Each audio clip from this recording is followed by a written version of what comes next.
ঢকুৱাখানা ৰাজীৱ ভৱনৰ পৰা আমি বিশেষ এটা কাৰণত আমি আজি ঢকুৱাখানা সমষ্টিবাসী ৰাইজক এটা বাৰ্তা দিব বিচাৰিছোঁ। লগতে অসমৰ মুখ্যমন্ত্ৰী, অসমৰ স্বাস্থ্যমন্ত্ৰীক আমি জনাব বিচাৰিছোঁ।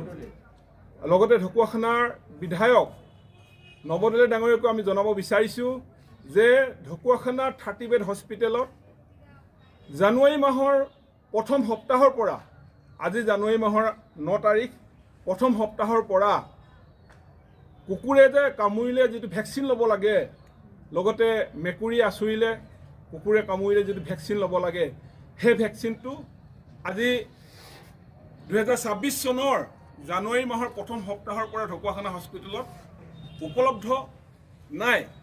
মই আজি বিশেষ এটা কাৰণত ঢকুৱাখানা 30 বেড হস্পিটেললৈ গৈছিলোঁ। তাতে দেখিবলৈ পাইছোঁ যে গাঁৱৰ দুখীয়া বৃদ্ধ বনিতা আইতা, মই নিজেও আজি দুখ পাইছোঁ।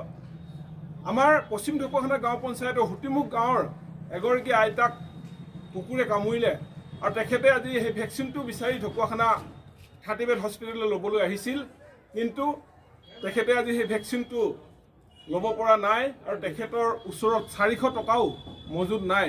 মই তথাপিও ঢকুৱাখানা হস্পিটেলৰ কেইগৰাকী নাৰ্ছ আছে, সেই নাৰ্ছ বাইদেউসকলক ক'লোঁ যে এটা ভেকচিনত 2জন মানুহক দিব পাৰে, গতিকে আপোনালোকে মেনেজ কৰিব। আৰু এগৰাকী যদি মানুহ আহে তেতিয়া অন্ততঃ 200 টকা কৰি সেই ভেকচিনটো লোৱাৰ ব্যৱস্থা কৰি সেই আইতাগৰাকীক ভেকচিনটো দিয়াৰ ব্যৱস্থা গ্ৰহণ কৰিবৰ কাৰণে মই প্ৰথমে অনুৰোধ আহিছোঁ।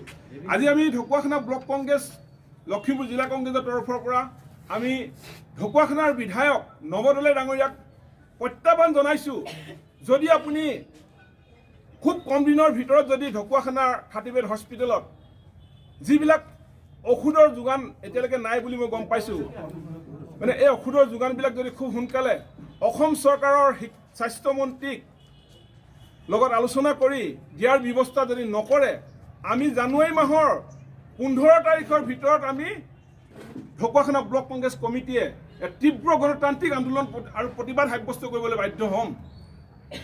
কাৰণ অসমৰ মুখ্যমন্ত্ৰীয়ে যোৱা 7 তাৰিখে ঢকুৱাখানা সমষ্টিৰ ঘিলামুৰাত উদ্যমিতা আঁচনিৰ 36,000 মহিলাক 10,000 টকীয়া চেক বিলাই থৈ গ'ল। ঢকুৱাখানা মাতপৰা জিঅ'টিউবৰ মাথাউৰিৰ বাহিৰত এখন ডাঙৰ প্ৰতিবাদী সভা অনুষ্ঠিত কৰিলে যে এইবাৰ বিজেপিক ভোট দিব লাগে আৰু